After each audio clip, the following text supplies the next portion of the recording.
If you only take action when you feel like it, you'll never achieve anything. This audiobook will rewire your mind for relentless discipline, destroy every excuse holding you back, and make consistency your default, starting now. Kill Your Excuses. Audiobook. Introduction. Right now, you're probably telling yourself this is just another self-help audiobook. Another collection of feel-good platitudes and empty promises. You've been down this road before, bought the books, attended the seminars, watched the motivational videos. And yet, here you are, still stuck in the same patterns, still making the same excuses, still waiting for that magical moment when everything will finally click. But this time is different. Not because I have some revolutionary secret to share, but because you've finally reached the point where you're sick of your own bullshit. You're tired of watching others achieve what you know you're capable of.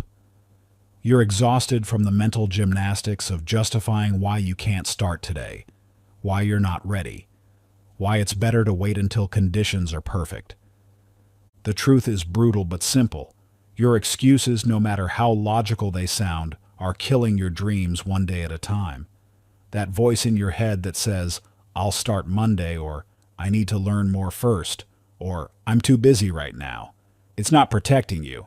It's sabotaging you. It's keeping you small, safe, and stuck. This audiobook isn't going to coddle you or validate your reasons for holding back. Instead, it's going to show you exactly how to build the one quality that separates the dreamers from the doers. Relentless consistency. Not the kind that depends on motivation or perfect circumstances, but the kind that becomes as automatic as breathing. Chapter 1. Excuses are lies. You tell yourself. Every morning presents a battlefield in your mind. The moment consciousness creeps in, the excuses begin their assault. They come dressed as logic, as self-care, as reasonable thoughts. I deserve more rest. Just 5 more minutes. Today's not ideal. These aren't random thoughts. They're your brain's sophisticated defense mechanism against change, against potential discomfort, against the unknown. But here's what you need to understand. These thoughts aren't protecting you. They're imprisoning you. Every time you listen to that voice of hesitation, you're reinforcing neural pathways that make excuses your default response to challenge. You're literally training your brain to choose comfort over growth, mediocrity over excellence, safety over success. Take Elon Musk's journey with SpaceX. When he decided to enter the aerospace industry, the excuses available to him were endless and, on paper, entirely rational. He had no aerospace engineering degree. The industry was dominated by government contractors with decades of experience. The costs were astronomical, and failure meant losing everything. The voices of doubt weren't just in his head.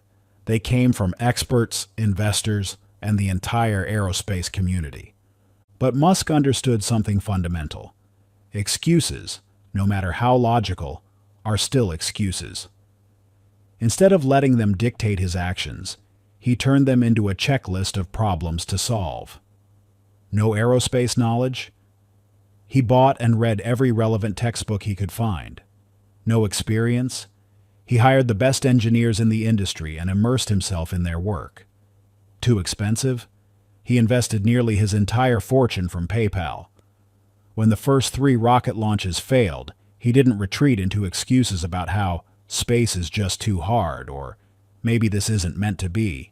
He analyzed the failures, refined the approach, and pushed forward until success was inevitable. But you don't need to be revolutionizing space travel to apply this principle. Let's take Jake, a construction worker who spent years convinced that starting his own business was impossible.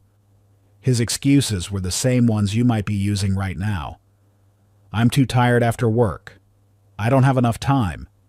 I don't know enough about business. What if I fail? These weren't just thoughts. They were comfortable lies that kept him stuck in a life he didn't want. The turning point came when he finally admitted to himself that Netflix wasn't a necessity, that being too tired was a choice, and that not having time really meant not making time. He started waking up at 5 a.m. instead of 7 a.m., used his lunch breaks to learn about business, and dedicated his weekends to building his dream instead of recovering from the week. The first few weeks were brutal. His body fought him. His mind created increasingly sophisticated excuses, but he made a pact with himself. No more justifications. No more debates. No more negotiations. When the alarm went off, he got up. When he had free time, he worked on his business.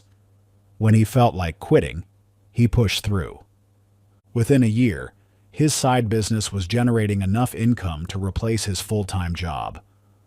The difference between his years of stagnation and his eventual success wasn't some magical new strategy or sudden burst of talent. It was his willingness to stop believing his own excuses. This is where your transformation begins. From this moment forward, excuses are no longer an option. They're not part of your vocabulary, your thought process, or your decision-making framework. When you feel resistance, when your mind starts constructing elaborate justifications for inaction, recognize them for what they are. Lies designed to keep you comfortable and small. Your challenge starting right now. For the next 24 hours, catch yourself every time you make an excuse. Don't judge, don't analyze, just notice. Write them down. At the end of the day, look at your list. These are your personal prison bars. Tomorrow, we'll begin the work of breaking them, one by one.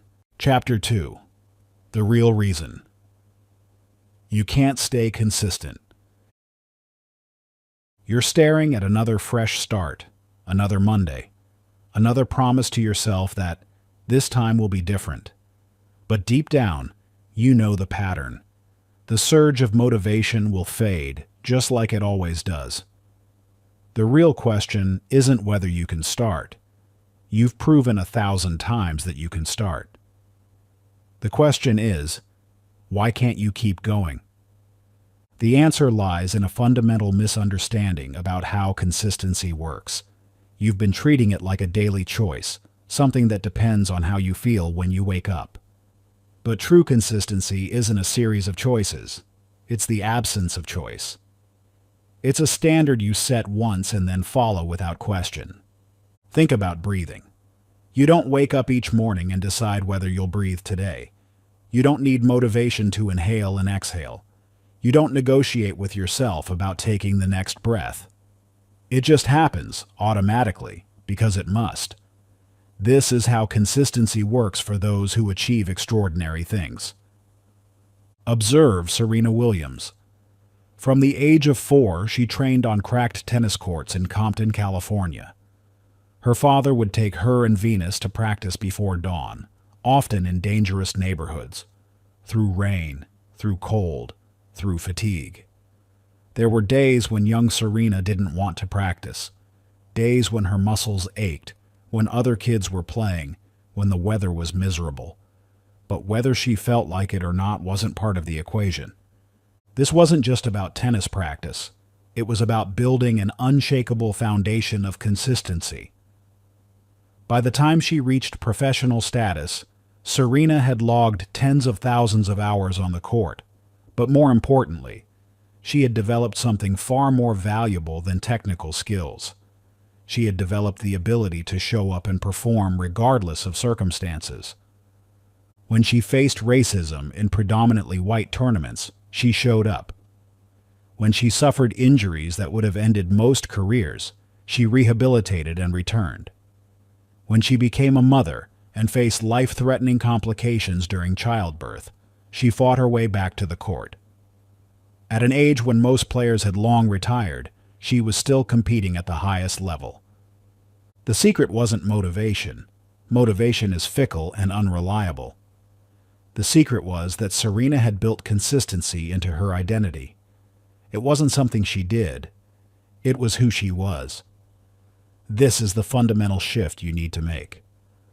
Most people approach consistency backward. They try to force themselves to be consistent until they become consistent. But this approach fails because it relies on willpower, which is a finite resource. The correct approach is to first decide who you are, to make consistency part of your identity, and then allow your actions to naturally align with that identity. Take Maria, a college student who struggled with procrastination.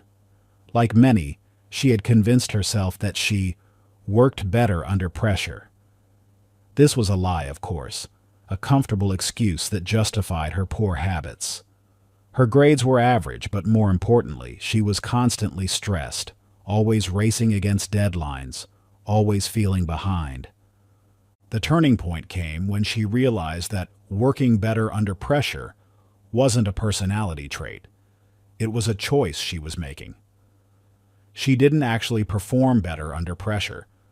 She had just trained herself to only work under pressure. The difference is crucial. Maria made a decision that changed everything. She would work for 30 minutes every day on her coursework, regardless of deadlines, regardless of how she felt, regardless of what else was happening. No negotiations, no exceptions. The first week was hard. Her brain, conditioned to procrastination, fought back with every excuse imaginable. You don't have any deadlines coming up. You're tired from practice. You deserve a break. You can do extra tomorrow. But Maria had made consistency part of her identity. She wasn't trying to be consistent. She was consistent. Just like she didn't negotiate about brushing her teeth or showing up to class, she didn't negotiate about her daily study time. It was non-negotiable because that's who she was now. The results were dramatic. Not only did her grades improve, but the constant background stress of looming deadlines disappeared. She found herself actually understanding the material instead of just cramming enough to pass tests. But the most significant change was in how she saw herself. She was no longer someone trying to become disciplined.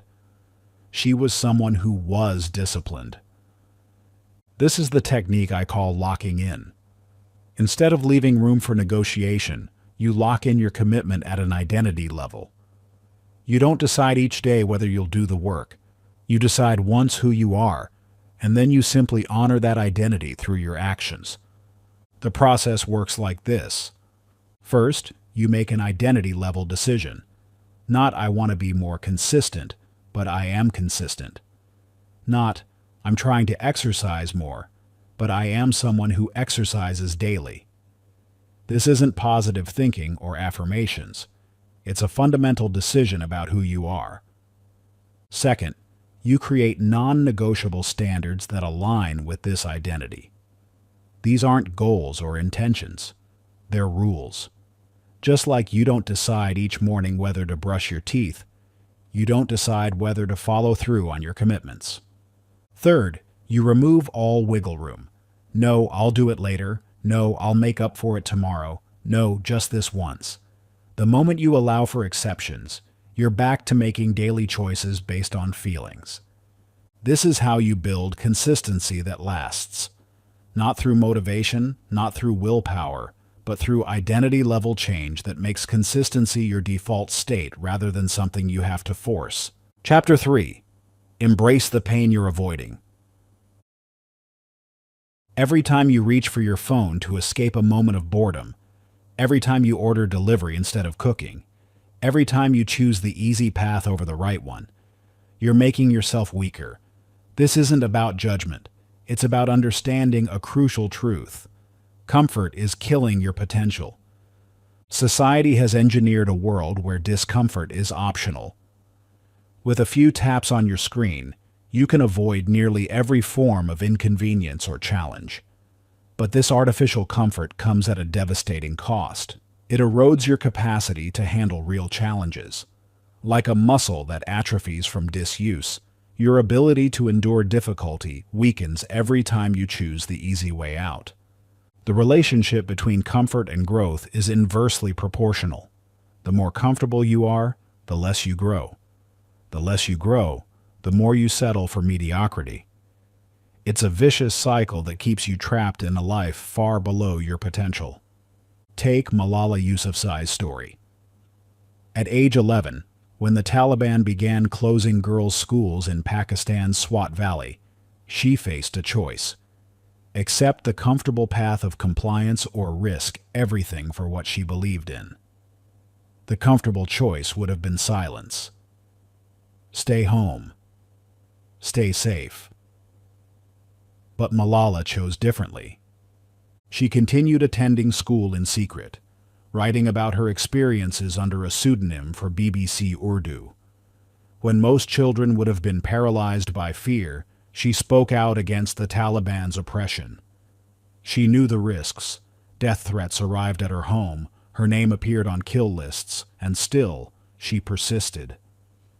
In 2012, a Taliban gunman boarded her school bus and shot her in the head. She survived, and instead of retreating into safety, she used this brutal attack as fuel for her mission. Today, she's a Nobel Peace Prize laureate and a global symbol of courage, not because she avoided discomfort, but because she embraced it as the price of change. While your daily challenges may not be life-threatening, the principle remains the same. Growth requires discomfort. Every time you back down from a challenge, you reinforce the pattern of surrender. Every time you push through discomfort, you build resilience. Take Lewis, a developer who spent years avoiding the gym. The mere thought of working out around others made him anxious. He tried home workouts, but without the pressure of public accountability, he always quit. His excuses were endless. He felt awkward. He didn't know proper form. He worried people would judge him. One day, after catching his reflection in a window, he realized something. His fear of discomfort was creating more pain than the discomfort itself. He was living in a prison of his own making, and comfort was the warden. Lewis made a decision. He would go to the gym every morning at 6 a.m., not despite feeling uncomfortable, but specifically to feel uncomfortable. He reframed the awkwardness and anxiety as signals of growth rather than warnings to retreat. The first week was brutal. His form was terrible. He felt like everyone was watching him. They weren't. He wanted to quit every single day, but he had made a fundamental shift in his relationship with discomfort. Instead of asking, "How can I avoid this pain?" he started asking, "What is this pain teaching me?" The awkwardness became a teacher. The burning in his muscles became proof of progress. The urge to quit became an opportunity to prove his commitment.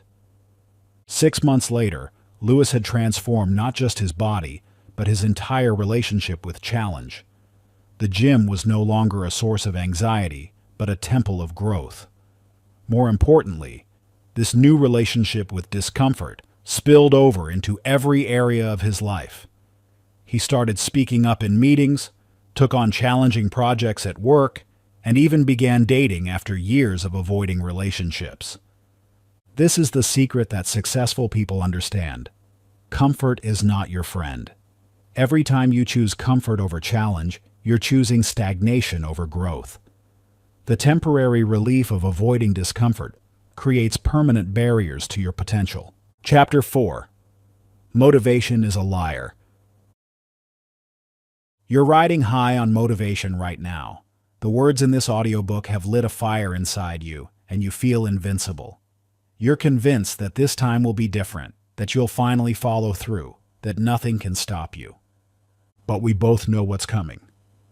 Tomorrow, or maybe next week, that fire will dim. You'll wake up feeling heavy, uninspired, disconnected from that surge of determination you feel right now. And in that moment, you'll face the same choice you've faced 1,000 times before. Act despite how you feel, or wait for motivation to return. This is where everything falls apart for most people. They've built their entire strategy for success on the shaky foundation of emotional fuel. They wait to feel ready. They wait to feel inspired. They wait to find their passion. But here's the brutal truth. Motivation is a fair-weather friend who abandons you precisely when you need it most. Think about Stephen King's approach to writing. Since 1973, he has written at least 2,000 words every single day, including Christmas, his birthday, and even the day after his near-fatal accident in 1999. When asked about writer's block, King responded that the only way to overcome it is to write. He doesn't wait for inspiration. He sits down and writes whether he feels like it or not. This isn't just discipline. It's a fundamental understanding that feelings are irrelevant to performance. King has produced over 60 bestsellers not because he's more talented or more inspired than other writers, but because he shows up regardless of his emotional state. But you don't need to be a best-selling author to apply this principle.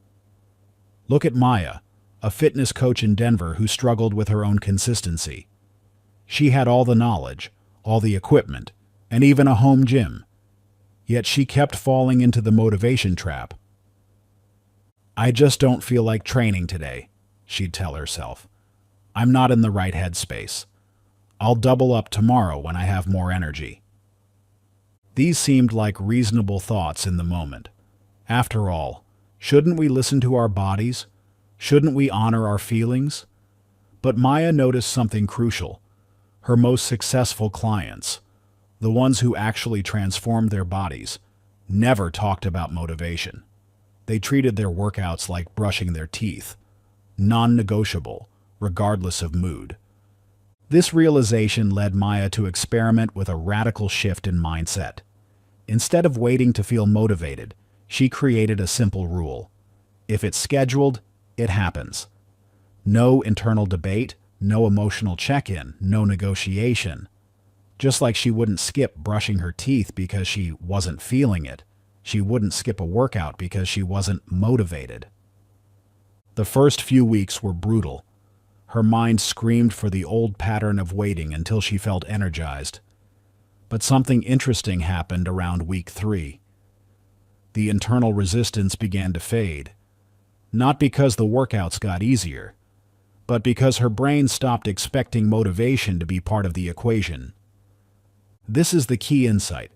Motivation isn't just unreliable, it's irrelevant. The more you rely on it, the weaker your consistency becomes. True power lies in divorcing your actions from your feelings entirely. Think about the most basic functions of your life. You don't wait for motivation to brush your teeth. You don't need inspiration to show up for work. You don't check your emotional state before feeding your kids or paying your bills. You do these things because they need to be done, period. This is the mindset shift you need to make with everything that matters to you. Your goals, your growth, your commitments. They're not optional activities waiting for emotional alignment. They're necessary functions of the person you're becoming. The science backs this up. Research in neuroplasticity shows that our brains build the strongest neural pathways through consistent, repeated action, not through sporadic bursts of motivated behavior. When you act consistently, regardless of feeling, you're literally rewiring your brain to make that behavior automatic. This is why people who rely on motivation fail while people who rely on systems succeed. Motivation is an emotion, and emotions are designed to fluctuate.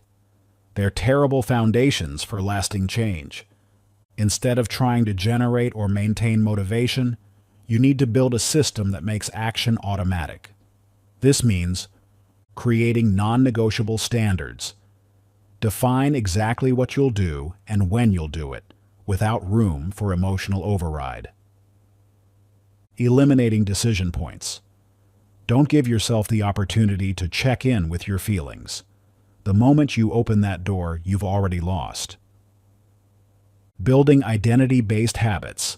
Instead of "I want to work out," shift to "I am someone who works out." Your identity drives your behavior far more powerfully than your motivation. Starting today, you no longer have permission to wait until you feel like it. If it's on your schedule, you do it. No debate, no negotiation, no emotional prerequisite. That's how you win. This isn't about being harsh with yourself. It's about being honest. Your feelings don't determine your actions. Your actions determine your results. The sooner you accept this, the sooner you'll break free from the motivation trap and start building real, sustainable consistency. The challenge is simple but profound. Pick one important action you've been waiting to feel motivated about. Write it down, schedule it for tomorrow, and commit to doing it regardless of how you feel. Not because you want to, not because you're inspired to, but because you said you would. That's the difference between someone who tries and someone who succeeds. Chapter 5. Identity is everything.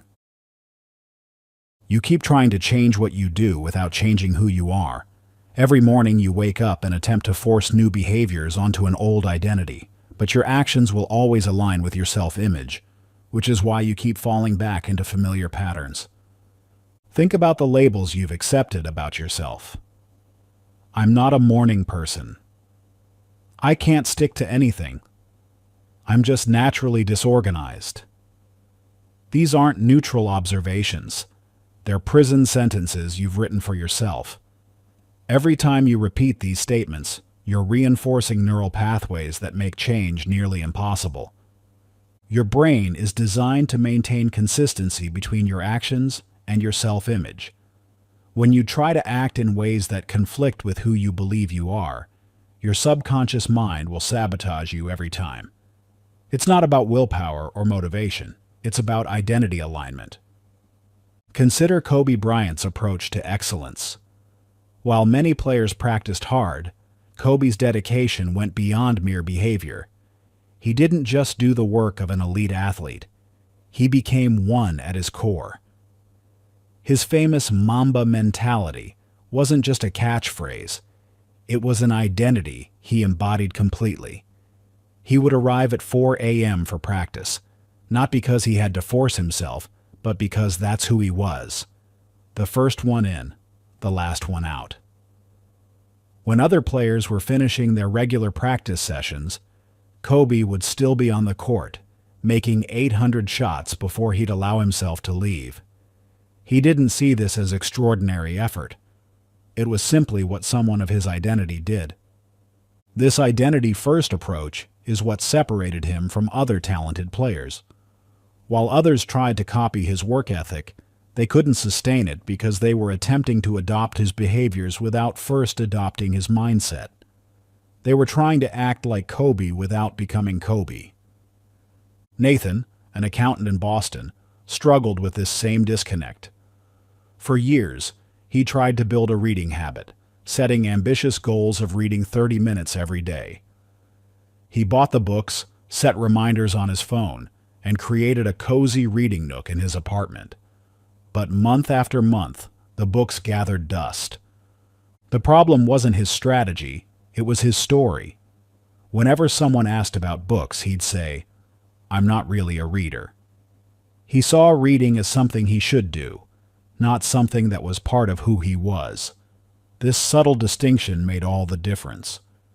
Everything changed when Nathan shifted his identity first. Instead of trying to force himself to read, he started introducing himself as someone who loved books. At first, it felt like a lie, but he committed to the identity shift completely. He joined a book club, started following literary accounts on social media, and engaged in conversations about books, even before he had read them. Gradually, something remarkable happened. Reading stopped feeling like a chore he had to force himself to do. It became a natural expression of who he was. When you identify as a reader, picking up a book isn't an act of discipline. It's an act of authenticity. This is the power of identity-based behavior change. When your actions align with your self-image, you don't need willpower. You don't need to force yourself. You simply do what people like you do. Think about how this applies to consistency and discipline. Right now, you're trying to force yourself to be disciplined while still identifying as someone who struggles with follow-through. You're attempting to build consistent habits while still seeing yourself as naturally inconsistent. It's like trying to push a boulder uphill. You might make progress through sheer force, but the moment you let up, you'll slide right back down. The solution isn't to push harder, it's to change the hill itself. When you shift your identity to someone who is naturally disciplined, consistent action becomes your default state.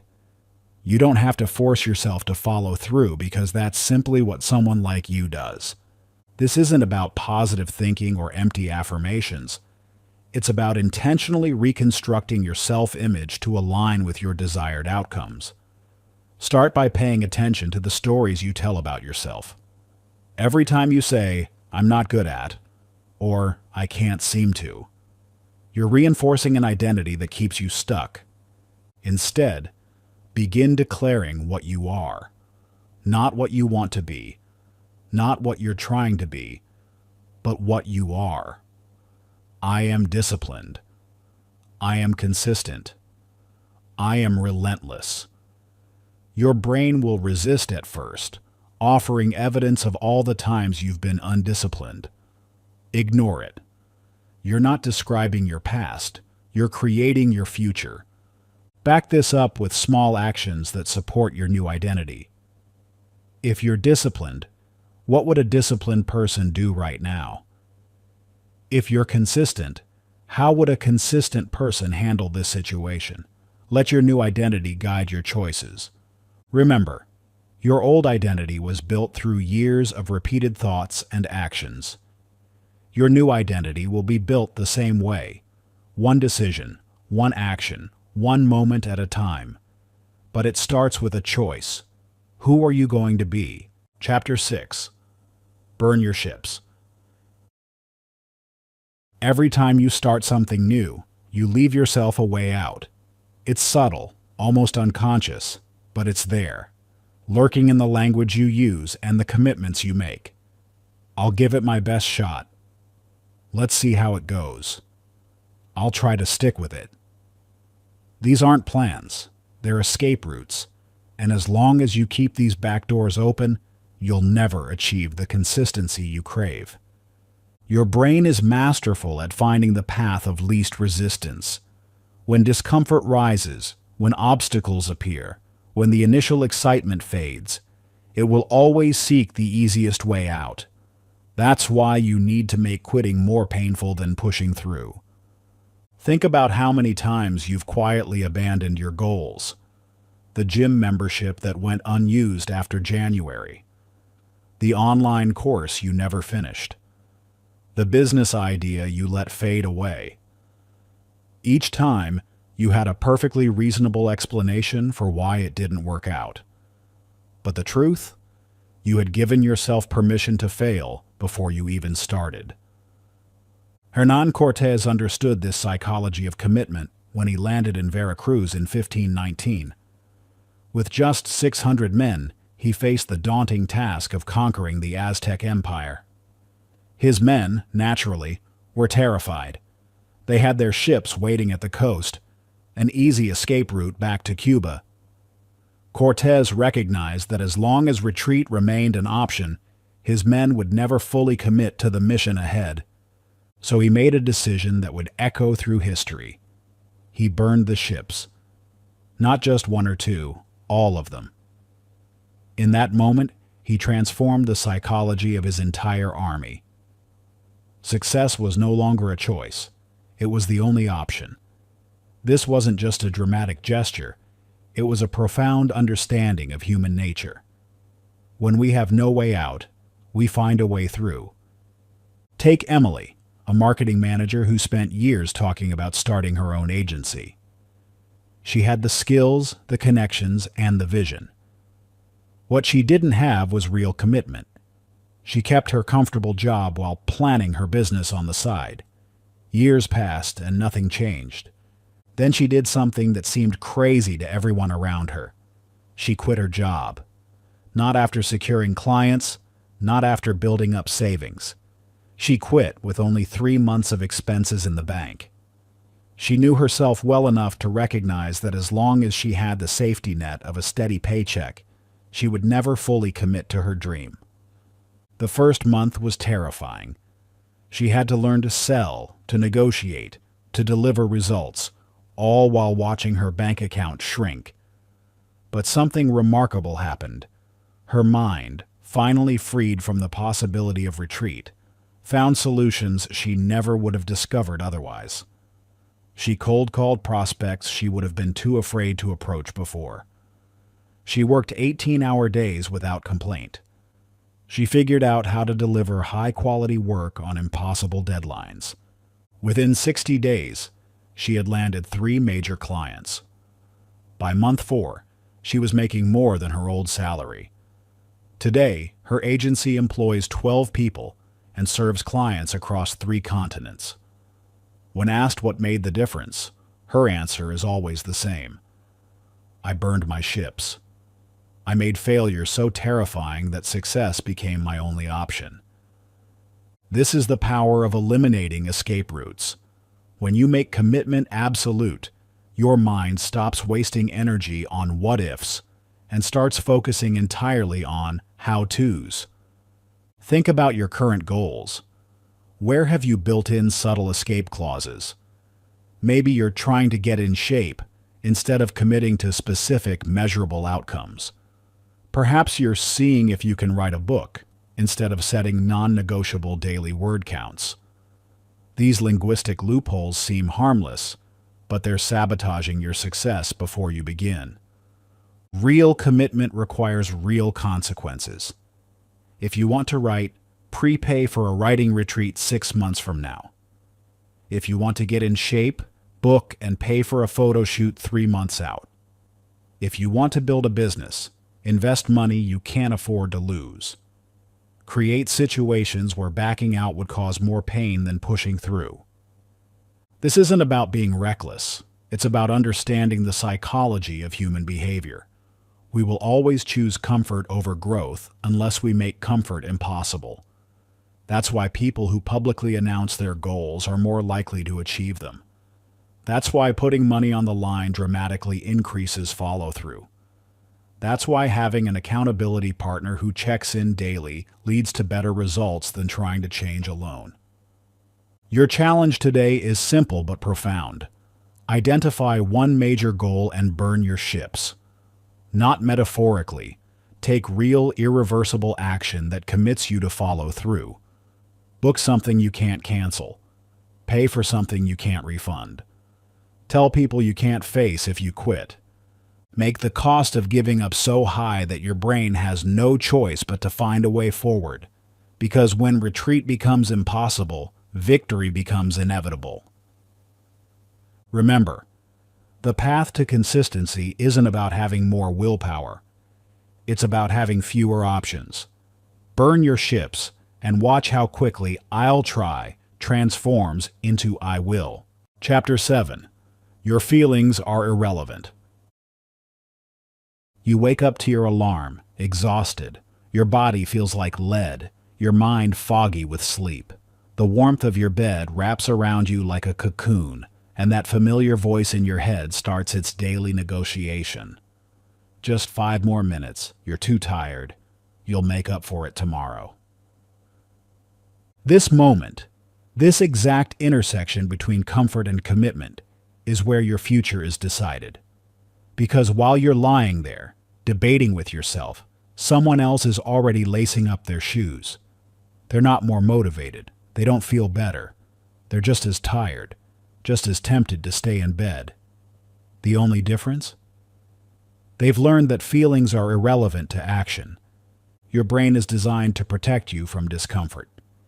It's an ancient survival mechanism that served our ancestors well when conserving energy meant staying alive. But in today's world, this same mechanism is sabotaging your success. Every time you wait to feel ready or feel motivated, you're letting an outdated operating system run your life. Angela Merkel, former Chancellor of Germany, demonstrated this principle throughout her 16-year leadership. During the 2008 financial crisis, the European refugee crisis, and countless other challenges, she never waited to feel ready before taking action. When asked about her decision-making process, She emphasized that leadership often requires acting against one's immediate emotional impulses. There were many mornings when she didn't feel like facing another crisis, many moments when the weight of responsibility felt overwhelming. But she understood that her feelings about a situation were irrelevant to what needed to be done. Her approach wasn't about suppressing emotions, it was about preventing them from becoming obstacles to necessary action. This is crucial because many people misunderstand what it means to act regardless of feelings. They think it requires becoming emotionless or pushing through with sheer willpower, but that's not it at all. Take Jordan, a writer who struggled with consistency for years. He had talent and ambition, but he only wrote when inspiration struck. Some days the words flowed easily, and he'd produce brilliant work. But these bursts of creativity were unpredictable and increasingly rare. He kept waiting for the right mood, the perfect moment, the elusive flow state that would make writing effortless. Then he hit rock bottom. After missing another deadline and losing a significant client, Jordan realized his approach was fundamentally flawed.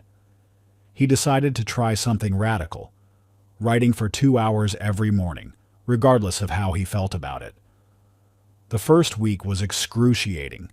The words felt forced, the quality seemed poor, and every fiber of his being screamed to stop. But he kept going. He showed up at his desk at 6 a.m., whether he felt creative or not. He wrote, whether the words came easily or had to be dragged out one by one. Something remarkable happened around week 3. The resistance began to fade, not because it got easier. Some days were still incredibly difficult, but because his feelings about the task became irrelevant to its execution.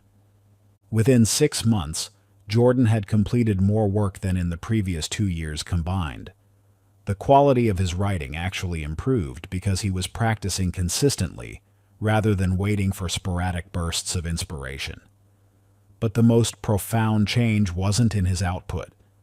It was in his relationship with his own emotions. He learned that feelings are like weather. They change constantly and are largely outside our control. But just as you don't need the weather's permission to go to work, you don't need your feelings' permission to take action. This is the key to consistent execution, separating your actions from your emotions.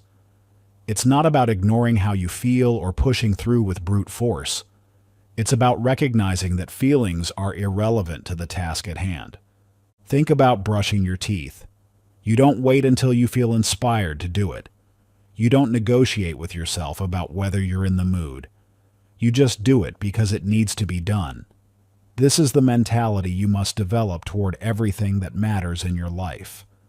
The next time you don't feel like working out, studying, or tackling that important project, remember, your feelings about the task are as irrelevant as your feelings about gravity. They might exist, but they don't change what needs to be done. Your challenge today is straightforward but profound. Choose one important task you've been avoiding because you don't feel like it. Then do it immediately. Not in 5 minutes, not after coffee, but right now. As you do it, notice your feelings but don't engage with them. Let them be there, like background noise, while you act anyway. This is how you build unstoppable consistency, not by waiting for the right feelings, but by making feelings irrelevant to action. Chapter 8. Stop negotiating with yourself. Every morning, in those crucial seconds between when your alarm rings and when you make your first decision of the day, your mind starts its familiar dance. Should I get up now or hit snooze? Maybe 5 more minutes won't hurt. I could still make it to the gym if I rush. This internal negotiation, this back-and-forth debate with yourself, is killing your potential. While you're lying there, weighing options, making deals with yourself, someone else has already made their decision. They're not debating, they're doing. The most dangerous conversations are the ones you have with yourself. Because let's be honest, you're an expert at self-persuasion. You know exactly which arguments will work, which rationalizations sound reasonable, which excuses feel justified. You've spent years perfecting the art of talking yourself out of discomfort. Jeff Bezos understood this principle when he made the decision to leave his secure, well-paying job on Wall Street to start Amazon. In 1994, the internet was still in its infancy, and e-commerce was virtually non-existent. The logical move would have been to stay put, keep collecting his substantial paycheck, and wait for a safer opportunity. But Bezos didn't negotiate with himself. He developed what he called the regret minimization framework, a simple decision-making process that eliminated the back-and-forth mental debate. Instead of asking himself endless questions about timing, risk, and readiness, he projected himself to age 80 and asked one simple question: would I regret not trying? The answer was clear, and once he made the decision, he didn't spend another moment second-guessing himself. He didn't wake up each morning wondering if he should keep going. He didn't debate whether to push through when things got hard. The decision was made. Everything after that was just execution. This is the key to unstoppable consistency, making decisions once and eliminating the option to renegotiate. Every time you open the door to debate, you create an opportunity for failure. Think about brushing your teeth. You don't wake up and think, should I brush my teeth today? Do I feel like it? Am I too tired? No, you just do it. It's non-negotiable. This is how every important action in your life should be treated. Consider Monica, a personal trainer in Seattle, who struggled with her own fitness routine. Despite being a professional in the field, she found herself having the same internal debates many of her clients faced. Some mornings, she'd wake up and start negotiating. Maybe I need more rest today. I had a late night. I could do it later. These seemingly innocent thoughts led to missed workouts, which led to guilt, which led to more negotiation. It was an endless cycle of hesitation and regret. Everything changed when she implemented what she calls the 5-4-3-2-1 rule. The moment she had a thought about whether to work out, she would count down from 5 and move before reaching 1. No discussion, no debate, no negotiation. Just action. Within 3 months, she hadn't missed a single workout. More importantly, she noticed this elimination of internal negotiation spreading to other areas of her life.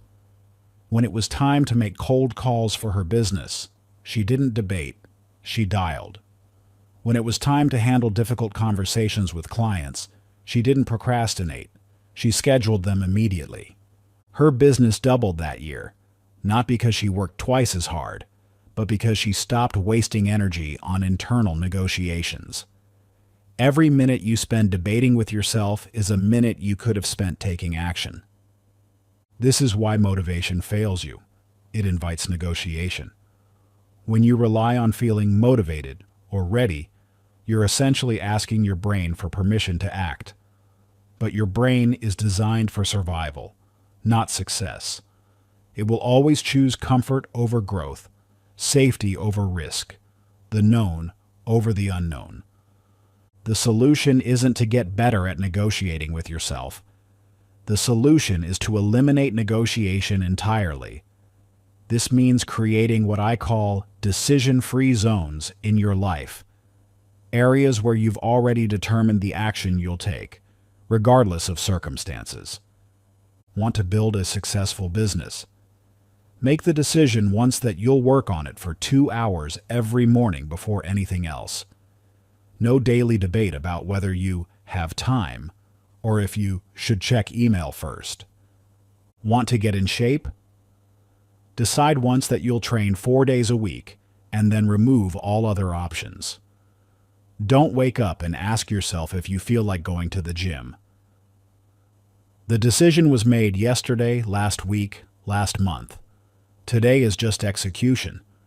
This might sound extreme, but extremity is exactly what you need. Half measures lead to half results.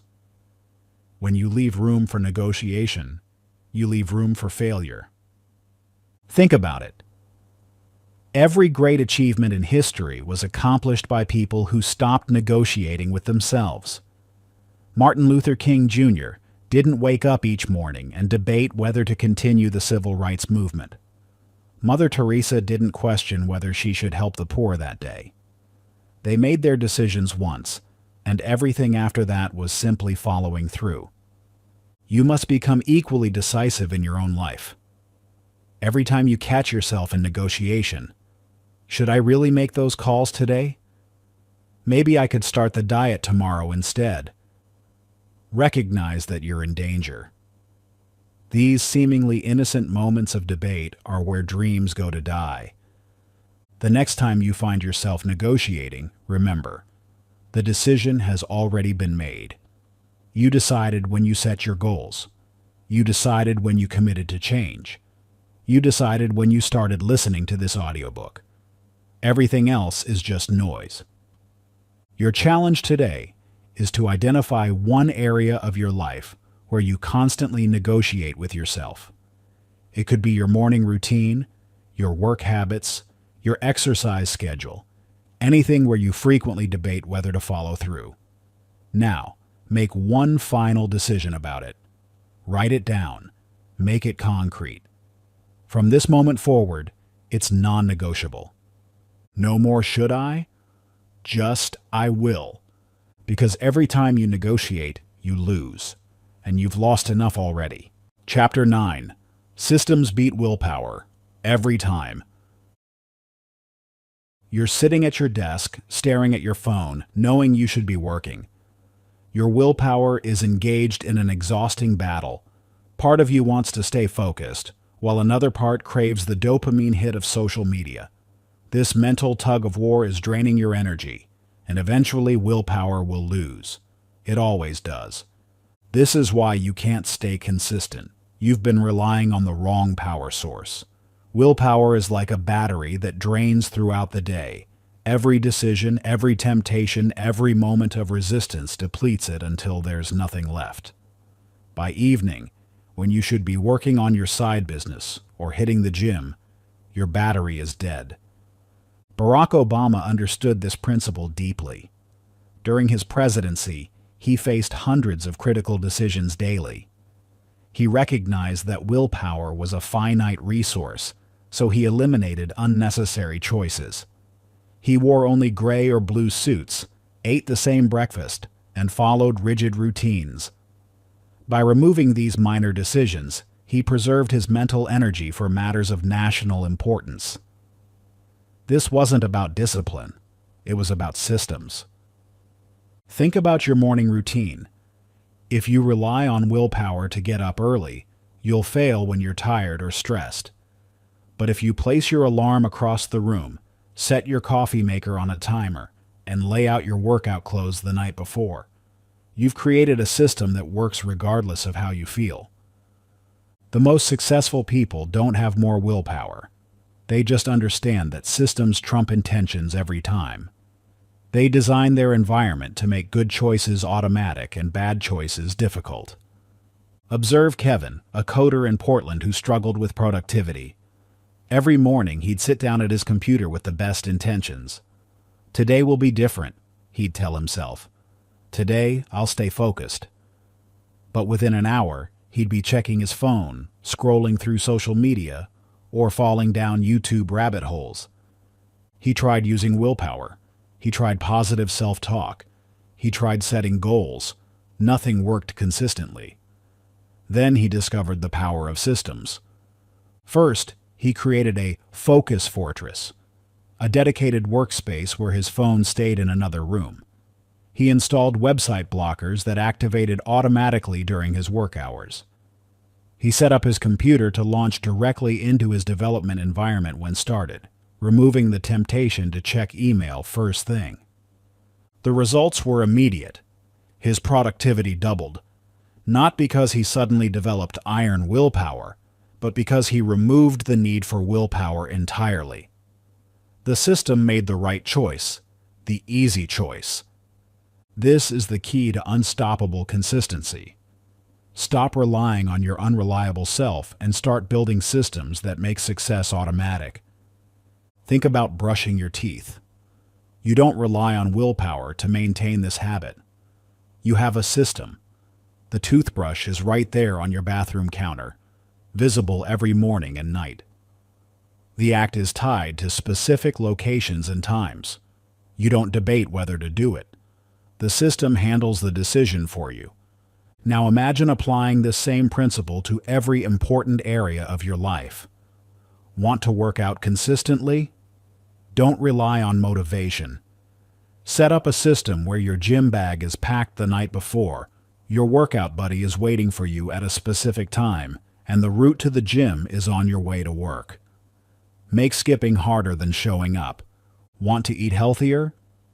Don't trust your willpower at the grocery store.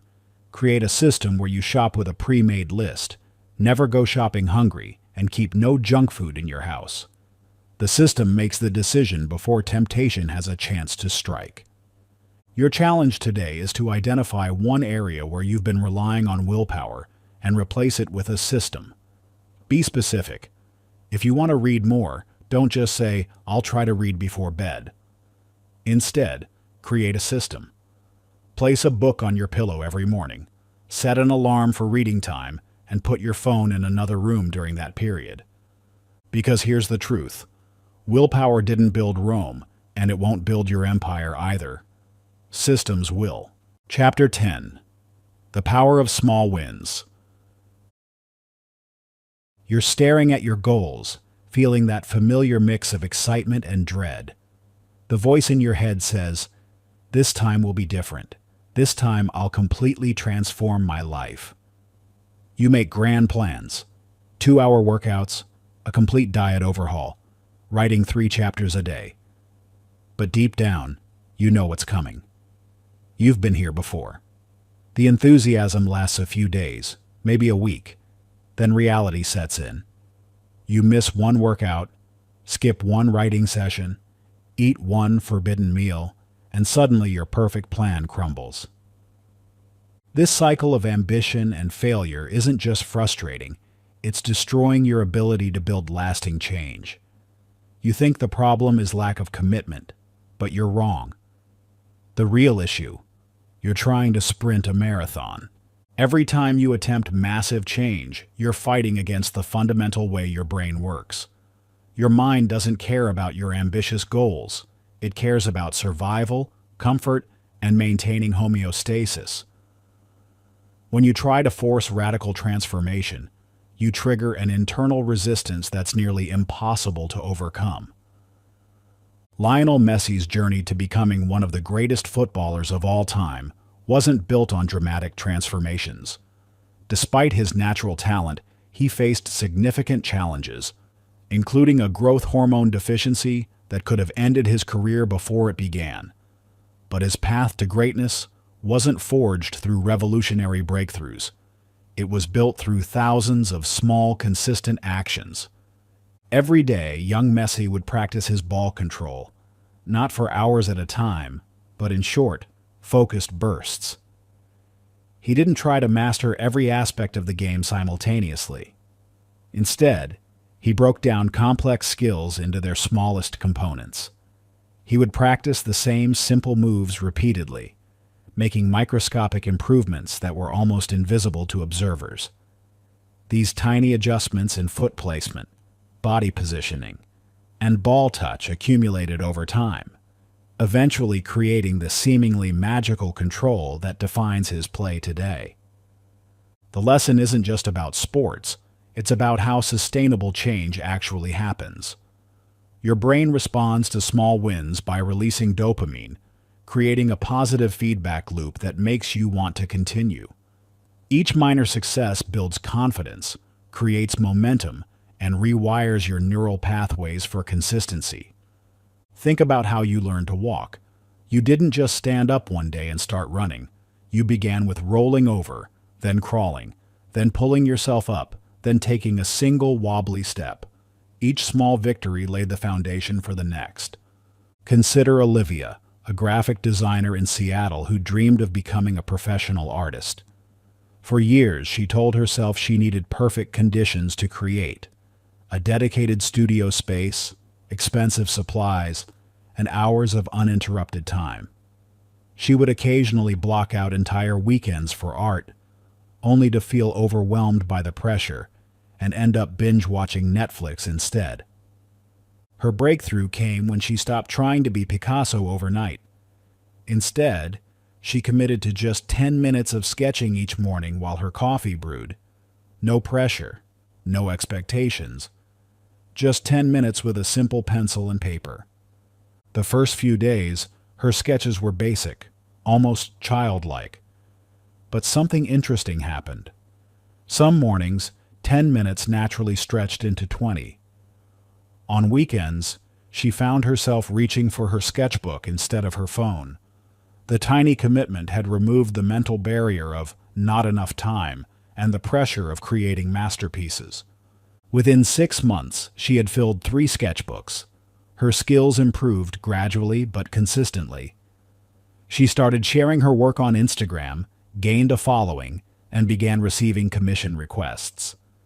Today, she runs a successful art business, all because she understood the power of small wins. This is how real transformation happens. Not through dramatic overhauls, but through tiny, consistent actions that compound over time. The science behind this is clear. When you attempt massive change, you're fighting against your brain's homeostatic impulse, its desire to maintain current patterns. But small changes fly under your brain's threat detection radar. They don't trigger resistance because they don't feel threatening. This is why the most successful people focus on systems rather than goals. They understand that extraordinary results come from ordinary actions repeated consistently. Want to write a book? Don't commit to writing for 3 hours every day. Start with 100 words, about half a page. It seems ridiculously easy, but that's the point.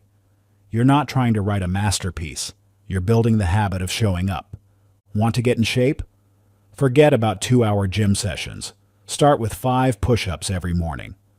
Again, it seems too easy to matter, but that's precisely why it works. You're creating a foundation of consistency that you can build upon. The key is to make your initial action so small that it would feel ridiculous to skip it. This is what I call the can't fail threshold. If you can't do it, you've made it too big. Remember, every major achievement in history was built on the foundation of small, consistent actions. The Great Wall of China wasn't built in a day, or even a year.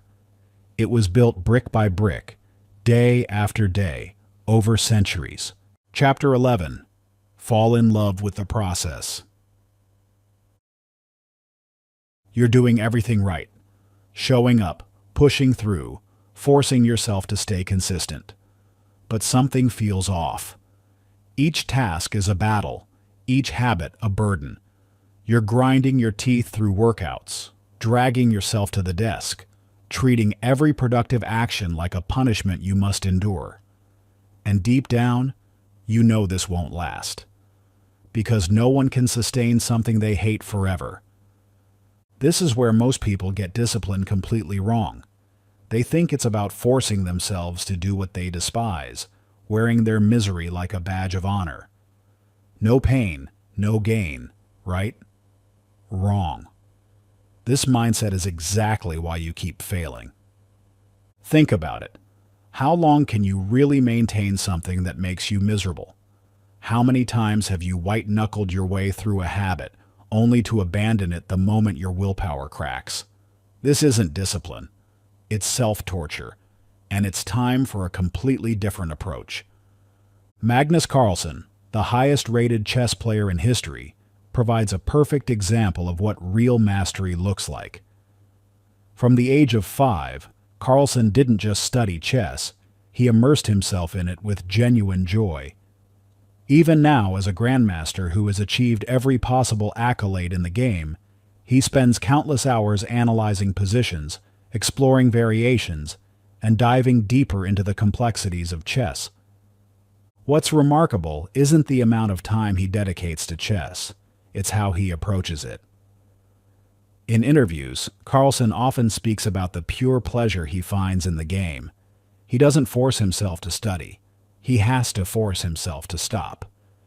During tournaments, between crucial matches, you'll often find him playing casual blitz games for fun. This isn't just practice to him. It's play. This is the secret that separates those who achieve lasting success from those who burn out. The masters don't just endure their craft, they fall in love with it. They find joy in the minute details, excitement in the small improvements, pleasure in the daily practice. But here's what you're probably thinking. That's great for chess prodigies, but what about regular people? What about tasks that just aren't naturally enjoyable? Take Brandon, a coder in Portland who spent years hating his work. Every line of code felt like a chore, every debugging session a punishment. He was good at programming, but he dreaded it. His productivity suffered, his creativity stalled, and despite his technical skills, he kept getting passed over for promotions. The turning point came when he accidentally discovered coding challenges online. Instead of seeing each task as tedious work, he started approaching them as puzzles to be solved. He began competing with himself, tracking his solutions, celebrating when he found more elegant approaches. He created a point system for different types of problems, turning routine tasks into personal challenges. Something shifted. The same work that once drained him began to energize him. He started losing track of time while coding, not because he was forcing himself to focus, but because he was genuinely absorbed in the process. Within months, his performance skyrocketed. His solutions became more innovative, his code cleaner, his understanding deeper. A year later, he landed a position at a major tech company, not because he had forced himself to work harder, but because he had learned to love the work itself. This transformation isn't about tricking yourself or applying superficial motivation techniques. It's about fundamentally shifting how you view the process of improvement.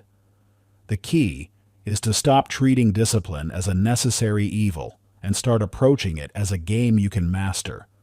Think about children learning through play.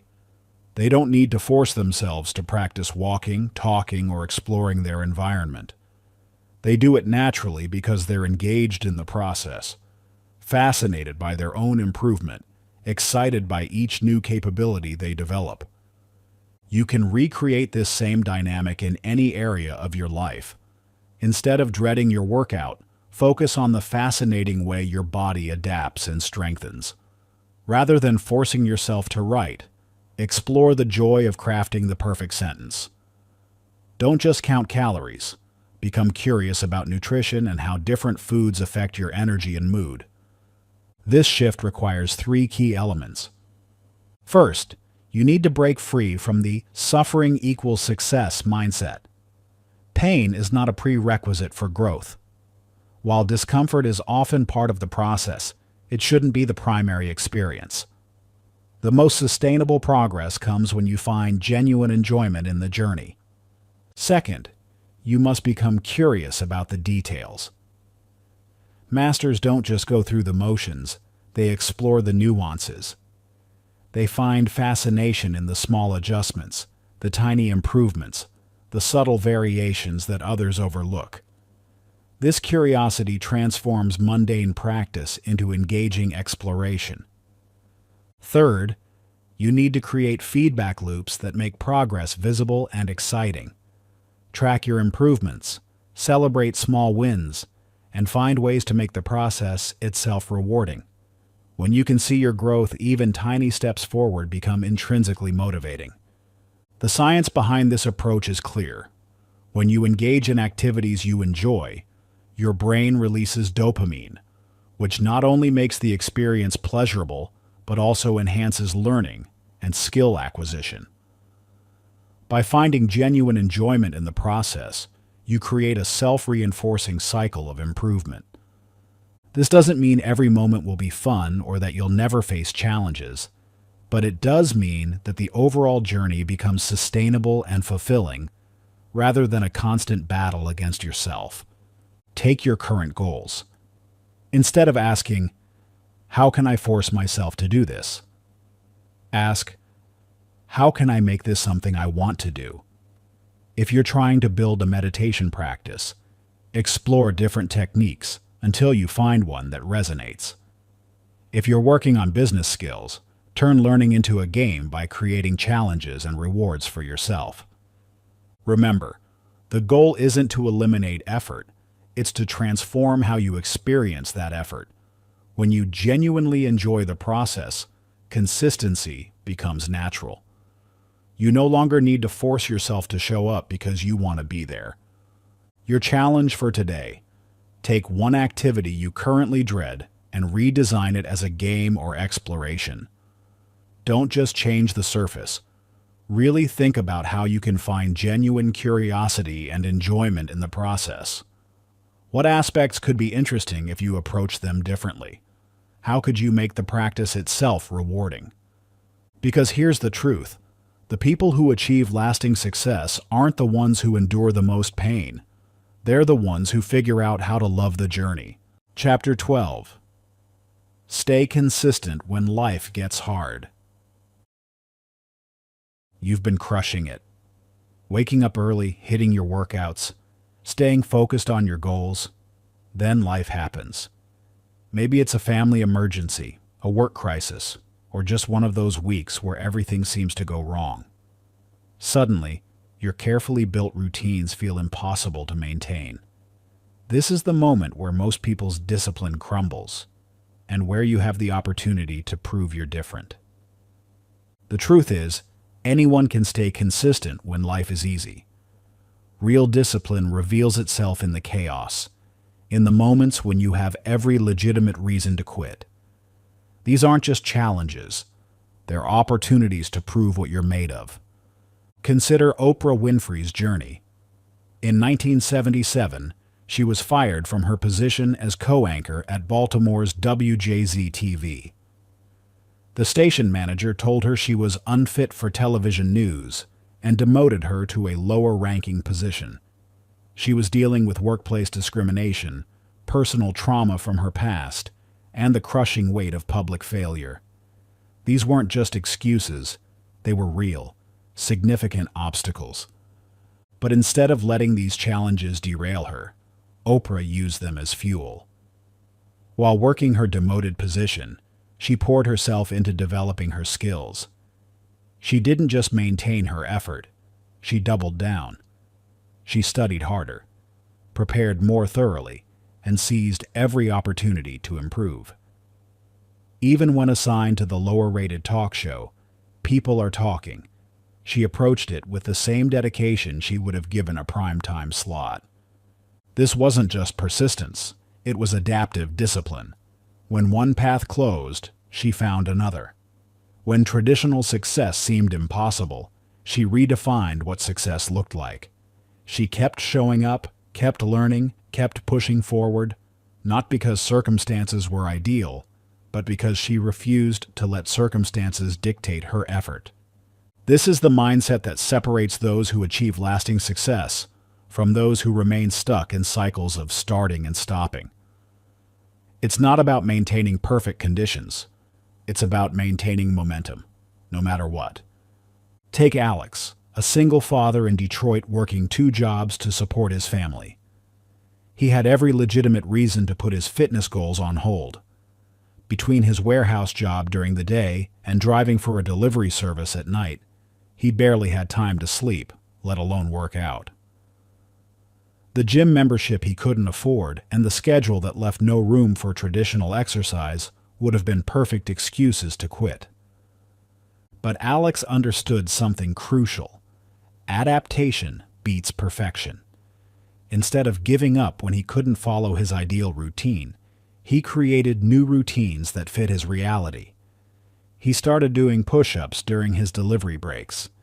He turned his living room into a minimal workout space, using milk jugs filled with water as weights. When his kids were doing homework, he'd do bodyweight exercises right there beside them, turning it into a game they could join. Was it the perfect workout program? Number. But it was consistent, and that consistency, even at a reduced level, kept his momentum going. Over time, he found ways to expand these adaptive habits. He discovered a 24-hour gym that fit his unusual schedule. He learned to meal prep during the one free hour he had on Sundays. Each small adaptation built upon the last, creating a sustainable system that worked with his life instead of against it. This is the key to maintaining discipline through chaos. You must learn to bend without breaking. The moment you make consistency conditional on perfect circumstances is the moment you guarantee failure. Life will never be perfectly aligned with your goals. There will always be obstacles, emergencies, and valid reasons to stop. The solution isn't to ignore these challenges or to blindly push through them. It's to develop what I call resilient discipline, the ability to adapt your efforts to match your circumstances while maintaining forward momentum. This means understanding that discipline exists on a spectrum. On your best days, you might be able to give 100%. During challenging times, even 10% effort maintains the habit. The goal isn't to maintain peak performance during chaos. It's to maintain movement in the right direction. Think of it like keeping a car running in winter. Sometimes you need to let it idle just to keep the engine from freezing. That idle might not get you anywhere fast, but it prevents you from having to restart from a dead stop. This is why the all-or-nothing mindset is so dangerous. The person who drops their entire routine because they can't maintain their ideal schedule will always lose to the person who finds ways to do something, anything, to keep their momentum alive. Your challenge today is simple but powerful. Identify one key habit in your life and create 3 different versions of it. A full effort version for good days, a medium effort version for challenging times, and a minimal version for chaos. This isn't about planning to slack off. It's about ensuring you always have a way to maintain momentum, no matter what life throws at you. Because true discipline isn't about being perfect when conditions are ideal. It's about being consistent when they're not. Chapter 13. The only person you answer to is you. Every morning you wake up to a choice. Not about what to do. You already know what needs to be done. The choice is simpler and more profound. Will you hold yourself accountable, or will you let yourself off the hook? This moment, right now, determines everything that follows. You've spent years waiting for someone else to push you, to check on you, to make sure you're doing what you promised yourself you'd do. But here's the brutal truth. No one is coming. No one cares about your goals as much as you do. No one will force you to become the person you know you can be. The world is full of people who know what they should do, but don't do it. They have the knowledge, the resources, and the opportunity, but they lack the internal accountability to follow through. They're waiting for motivation, for the perfect moment, for someone else to light a fire under them. And while they wait, life passes them by. Think about Michael Jordan's approach to accountability.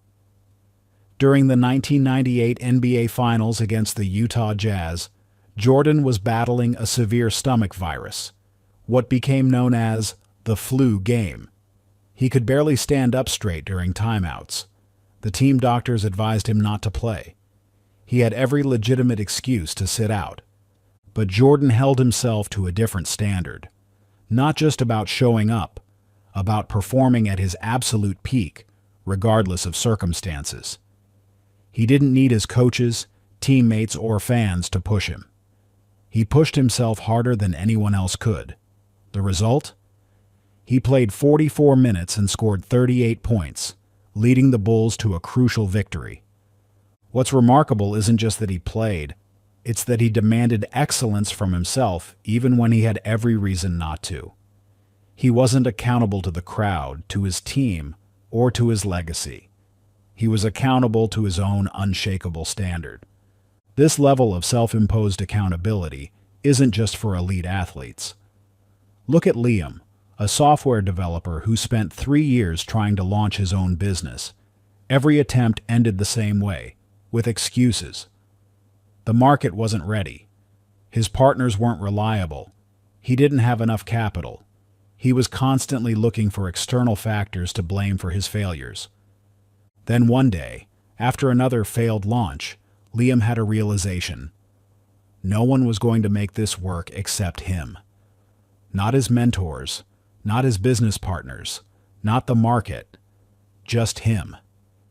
He started treating his business like Jordan treated basketball.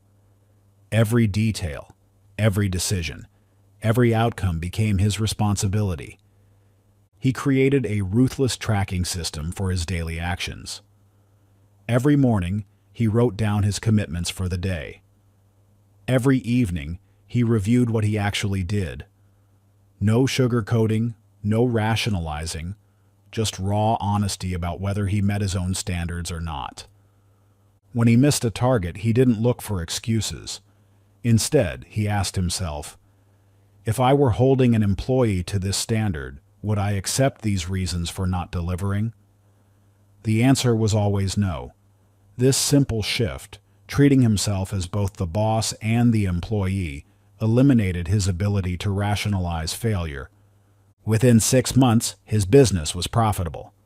Not because the circumstances changed, but because he stopped waiting for them to change and started holding himself accountable for making things happen. This is the level of internal accountability you must develop. It's not about being perfect, it's about being honest. It's about setting standards so high and so personal that the thought of letting yourself down becomes more painful than the effort required to follow through. Start by understanding that accountability isn't about punishment, it's about growth. When you hold yourself accountable, you're not being harsh, you're being honest. You're acknowledging that you're capable of more and refusing to accept less from yourself.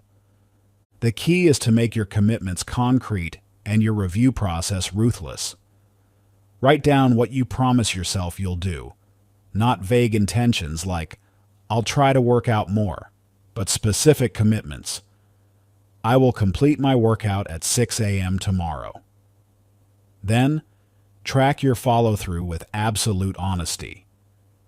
Create what I call an integrity report, a daily review of your promises to yourself. Did you do what you said you would do? Did you do it at the level you're capable of?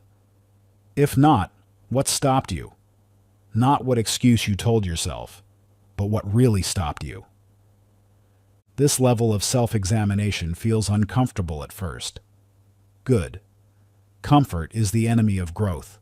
The moment you start feeling comfortable with your level of accountability is the moment you need to raise your standards.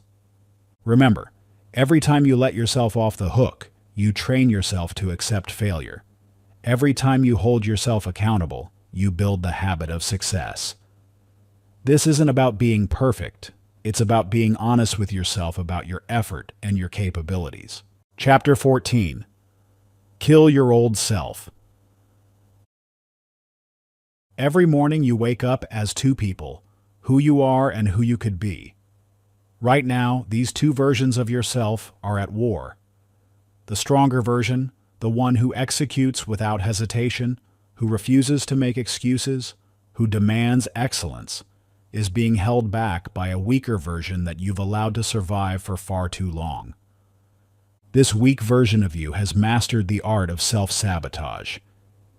It whispers things like, I'm not ready yet, or maybe tomorrow, or I'm just not that type of person. It has created an entire identity around playing small, staying safe, and avoiding discomfort. And as long as you let this version of yourself live, you will never become who you're meant to be. Look at Malcolm X's transformation. Before becoming one of the most influential leaders in American history, he was Malcolm Little, a street hustler involved in drugs, gambling, and robbery. But in prison, he made a decision that would change everything. The old Malcolm had to die. He didn't just change his habits or learn new skills. He killed his entire former identity. He dropped his last name, considering it a slave name, and replaced it with X. This wasn't just symbolic. It was a complete psychological rebirth. The old Malcolm, with all his limitations and excuses, ceased to exist. In his place emerged a man of unshakable discipline, relentless focus, and unwavering purpose.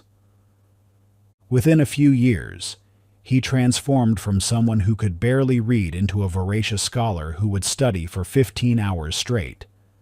From someone who lived for immediate gratification into someone who practiced strict self-discipline. From someone who ran from challenges into someone who faced them head-on. The key wasn't that he tried to be better, it's that he refused to remain who he was. He understood that transformation isn't about improvement, it's about rebirth. This same principle played out in Ryan's story, though on a different scale. For years he called himself an aspiring musician, wearing his amateur status like a shield. This identity protected him from real criticism, from real failure, from real expectations. After all, how could anyone expect too much from someone who was just learning? But this protective identity was also a prison. It gave him permission to practice inconsistently, to avoid difficult pieces, to skip performances when he felt nervous. It was comfortable, but it was killing his dreams. The turning point came when he realized that his aspiring musician identity was just an excuse to avoid going all in. One morning, he looked in the mirror and said, "The amateur dies today." He threw away all his old sheet music, the easy pieces he'd hide behind when things got tough. He deleted all his social media posts where he'd called himself an aspiring anything. From that day forward, he operated with a new identity. He was a professional musician who hadn't been discovered yet. This wasn't positive thinking or affirmations. It was a psychological execution. He started practicing for 6 hours daily, not because he felt motivated, but because that's what professionals do. He began seeking out the hardest pieces, the most challenging venues, the toughest critics, because professionals don't hide from challenges. Within 8 months, he landed his first paid symphony position. Not because he suddenly became more talented, but because he killed the version of himself that was holding him back. This is the level of psychological violence required for real transformation. You must be willing to execute the parts of yourself that keep you small. Your "I'm not a morning person" identity? It needs to die. Your "I'm bad with money" story? Kill it. Your "I'll start tomorrow" habit? Put it in the ground. This isn't about gradual improvement. It's about decisive elimination. Every morning, you must wake up ready to murder the excuses that have kept you comfortable and mediocre. You must be willing to feel the discomfort of becoming someone new. The process is simple but brutal. First, identify the weak identity that's holding you back. The one that makes excuses, that avoids responsibility, that chooses comfort over growth. Write it down in detail, all its habits, its typical excuses, its favorite ways to stay small. Then, create a funeral for this identity. Not metaphorically. Literally write an obituary for this version of yourself. Detail exactly why it needed to die and what it cost you by staying alive so long. Finally, step fully into your new identity. Not gradually, not partially, but completely. If you're killing your "I'll start tomorrow" self, then starting tomorrow is no longer an option. It's not even a consideration.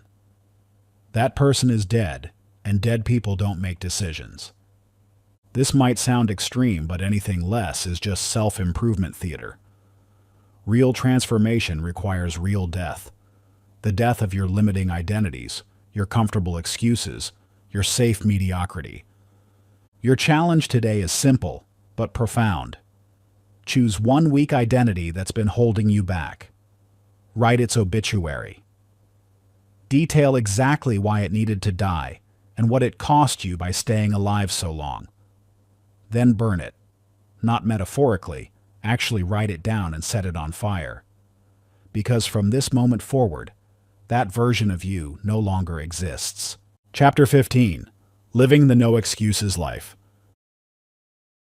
You've learned the tools, you've practiced the strategies, you've built the systems. But now comes the real test, turning all of this into who you are, not just what you do.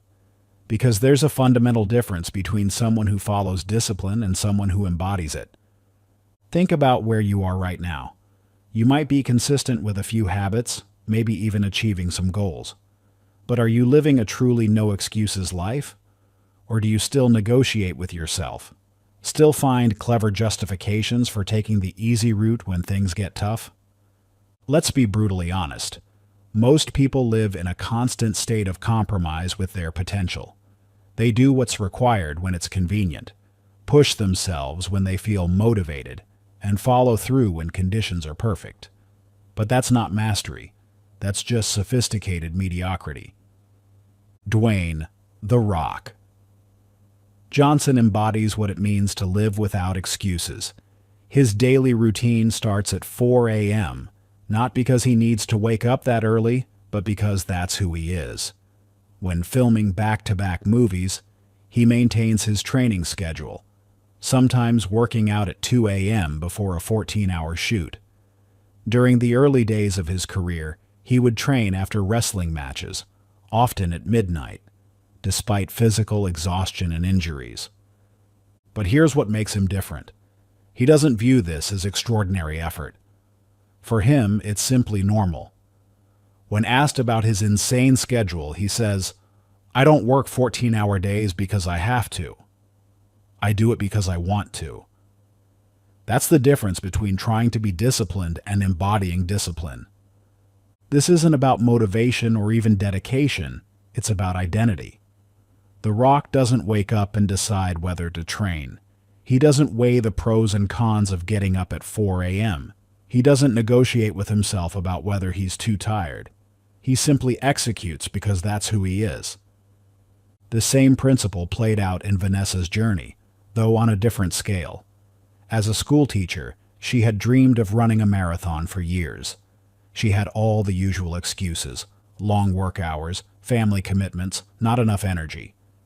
But more than that, she had an identity problem. She saw herself as someone who wanted to be a runner, rather than actually being one. The shift happened when she stopped treating running as something she did, and started viewing it as something she was. She didn't just set a training schedule. She rewrote her entire self-image. Running in the rain wasn't a choice. It was simply what runners do. Training after an exhausting day of teaching wasn't heroic. It was just Thursday. Missing a session wasn't an option because that would mean betraying who she was, not just what she wanted to achieve. When race day came, she wasn't just prepared physically, she was unshakable mentally. The marathon wasn't about proving anything. It was simply the natural expression of who she had become. She crossed the finish line not because she pushed through the pain, but because stopping never entered her mind as an option. This is the level of identity integration you must achieve. It's not enough to know how to be disciplined. You must become discipline itself. This means eliminating the gap between what you know you should do and what you actually do. The process starts with understanding that every action you take is a vote for the type of person you want to become. When you skip a workout, you're not just missing one session. You're voting for being someone who breaks promises to themselves. When you hit snooze, you're not just getting extra sleep. You're reinforcing an identity of someone who negotiates with their commitments. Conversely, every time you follow through, especially when it's hard, you're casting a vote for your new identity. Every time you do what needs to be done, regardless of how you feel, you strengthen your self-image as someone who executes without excuses. This identity-first approach changes everything. Instead of asking, "What should I do?" You start asking, what would someone who never makes excuses do? The answer becomes obvious, and action becomes automatic. But here's the key. This isn't about perfection. It's about consistency in your standards. Even The Rock has days where things don't go as planned. The difference is, he doesn't use those moments as excuses to lower his standards. He adapts, adjusts, and maintains his identity even when circumstances aren't ideal. This is where most people fail. They let one missed workout become a reason to skip the next one. They let one unproductive day become permission to slack off for a week. They let one moment of weakness destroy their entire identity as someone who follows through. Real identity-based discipline doesn't break under pressure. It gets stronger. Every obstacle becomes an opportunity to reinforce who you are. Every challenge becomes a chance to prove that your identity isn't just talk. It's who you are at your core. Your challenge today is to pick one commitment, something you've been putting off or negotiating with yourself about, and execute it immediately. Not tomorrow, not when you feel ready, not when conditions are perfect. Right now. But here's the twist. You're not doing it to achieve anything. You're doing it to reinforce who you are. You're doing it because that's what someone who lives a no-excuses life does.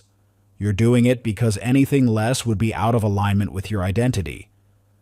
This is how you lock in the no-excuses mindset permanently.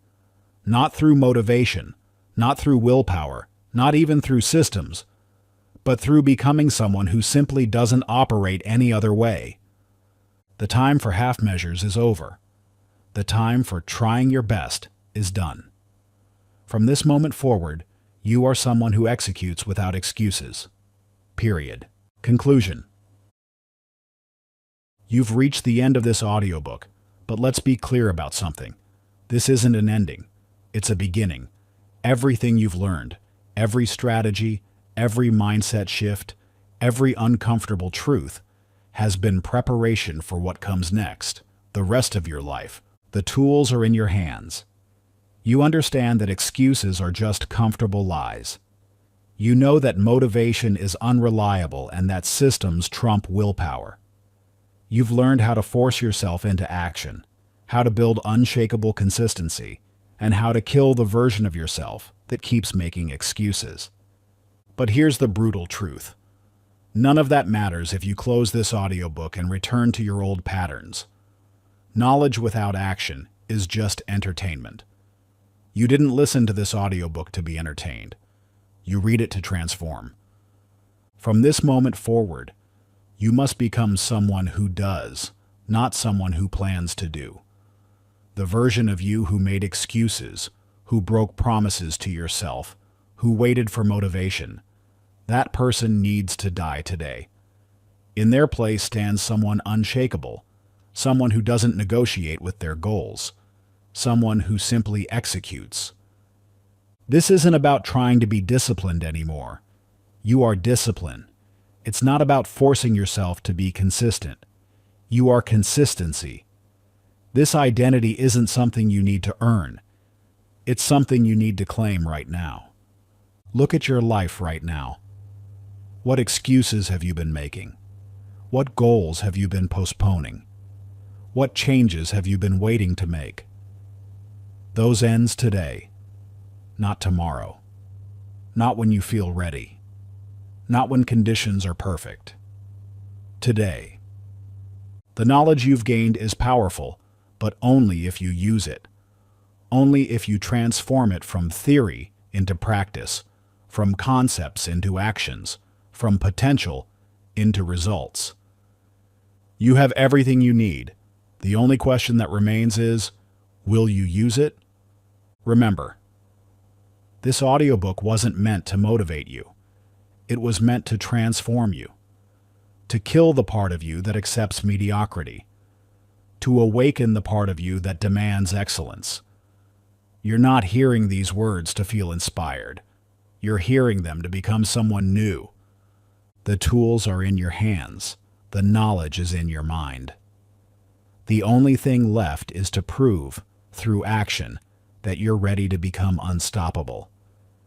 You no longer seek discipline. You are discipline. Now go prove it. Thank you for listening and for investing in yourself. I believe in you. Your potential is endless. Now go out there and create the life you deserve.